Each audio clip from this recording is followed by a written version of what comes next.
পিলখানা রহস্যে নতুন তথ্য সামনে এলো দুই ভারতীয়র নাম। 16 বছরের বেশি হলো পিলখানা কাণ্ডে 57 জন দেশপ্রেমিক চৌকস সেনা অফিসার ঘটনা শুধু একটি মর্মান্তিক ঘটনা হয়ে ইতিহাসে রয়ে গেছে। 5ই আগস্ট শেখ হাসিনা সরকারের পতনের পর এই হত্যাকাণ্ড নিয়ে নতুন করে তদন্ত সেই ষড়যন্ত্রের পর্দা উঠিয়ে দিয়েছে। বেরিয়ে এসেছে অপ্রত্যাশিত সব সত্য। ঘটনায় সরাসরি জড়িত শেখ হাসিনা, আওয়ামী লীগ এবং ভারতীয় গোয়েন্দা সংস্থা। এরই মধ্যে সামনে এসেছে নতুন এক তথ্য। বিডিআর হত্যাকাণ্ডে জড়িত দুই সম্ভাব্য ভারতীয়কে নিয়ে শুরু হয়েছে ব্যাপক আলোচনা। তাদের ব্যক্তিগত জীবন এবং বিভিন্ন সামাজিক মাধ্যমে দেয়া তাদের সাক্ষাৎকারে দুয়ে দুয়ে চার মেলাচ্ছেন নেটিজেনরা।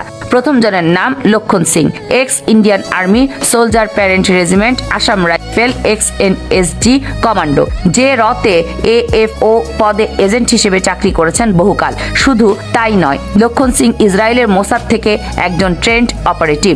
রতে রিক্রুটমেন্টের পর তার ট্রেনিং সেখানে ওই কুখ্যাত সংস্থার দ্বারা হয়েছে। এদিকে ভারতের বিভিন্ন মাধ্যমের দাবি মতো পুরো সাউথ এশিয়ায় শ্রেষ্ঠ স্নাইপার এই লক্ষণ সিং। লক্ষণ সিংকে অনেকেই চেনেন তার এক পডকাস্ট থেকে। সে এখন রিটায়ার্ড। ফিল্ম মেকিং করে অলস আয়েশি জীবন অতিবাহিত করায় ব্যস্ত। বিভিন্ন সাক্ষাৎকারে বক্তব্যে এই লোকটা নিজেই সাক্ষাৎকার করে যাচ্ছে যে সে বাংলাদেশে অপারেশন করেছে এবং তাকে যতবার জিজ্ঞাসা করা হয় যে তার গোয়েন্দা ক্যারিয়ার জুড়ে সব থেকে বেশি কোন দেশ এনজয় করেছে, তখন সব সময় তার হাস্যোজ্জ্বল উত্তর থাকে বাংলাদেশ। জানা গেছে 2008-এর আগে লক্ষণ সিং এর পোস্টিং ছিল ভারতের নাগাল্যান্ডে একটি ইনফ্যান্ট্রি ইউনিটে। 2008-এর মাঝামাঝি তাকে প্রেষণে সংযুক্ত করা হয় এই রথে এবং কয়েকদিনের মধ্যে তাকে পাঠানো হয় বাংলাদেশে। সে বর্ডার ক্রস করে দেশে ঢোকেনি। সে প্ল্যান করেই ব্যবসায়ী সেজে বাংলাদেশে এন্ট্রি নিয়েছিল এবং বেশিরভাগ সময়ই সিলেটের মৌলভীবাজার জেলাতে অবস্থান করত। সেখান থেকে সে বর্ডার এলাকায় তৎকালীন বিডিআর এর ইন্টারনাল অ্যাফেয়ার্স ও মুভমেন্ট মনিটর করত এবং ভারতের তথ্য সরবরাহ করত।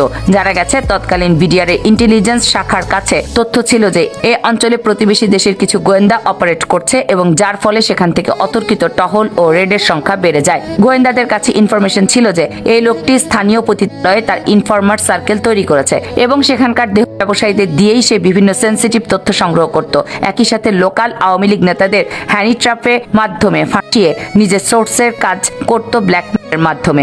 আশ্চর্যজনকভাবে এই লক্ষণ সিং বেশ কয়েকটি পডকাস্টে এই পতিতালয়ে অপারেট করার কথা স্বীকার করেছেন এবং এও বলেছেন যে একবার পুলিশের যৌথ অভিযানে সে ধরা পড়তে পড়তে বেঁচে গিয়েছে। 2009-এর মাঝামাঝি পাঠানো হয় এনএসজিতে এবং ঠিক এর পরেই তাকে বানানো হয় প্রধানমন্ত্রী নরেন্দ্র মোদীর পিএসও বা পার্সোনাল সিকিউরিটি অফিসার। তার সার্ভিস লাইফে বাংলাদেশ অপারেট করা থেকে এনএসজিতে নরেন্দ্র মোদীর বডিগার্ড হওয়া পর্যন্ত 1 বছর সময়ের বিষয়ে সে কখনো কোনো জায়গাতে মুখ খোলেনি।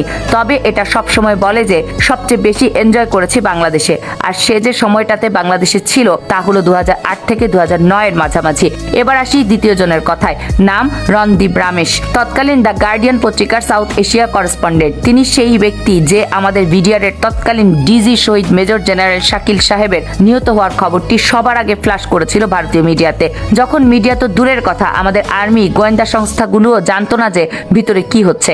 প্রশ্ন হলো, যখন পুরো দুনিয়া পিলখানা নিয়ে অন্ধকারে, তখন রণদেব রমেশ তা সবার আগে জানতে পারলো।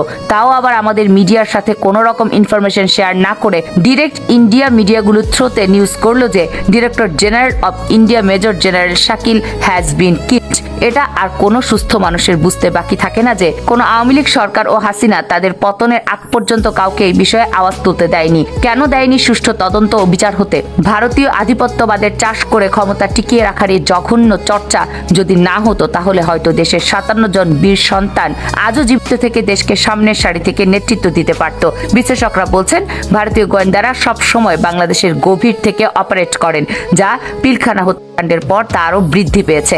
যারা সব সময়ে এই দেশের মধ্যে থেকে ভারতীয় স্বার্থে বাংলাদেশের অপূরণীয় ক্ষতি করে যাচ্ছে, তাই দেশের সার্বভৌমত্ব ও নিরাপত্তা রক্ষায় সামরিক বাহিনী, স্থানীয় প্রশাসন ও গোয়েন্দাদের আরও তৎপর হওয়ার তাগিদ দিচ্ছেন তারা। কামরুন নাহার, রাখি, কেএনআর মিডিয়া।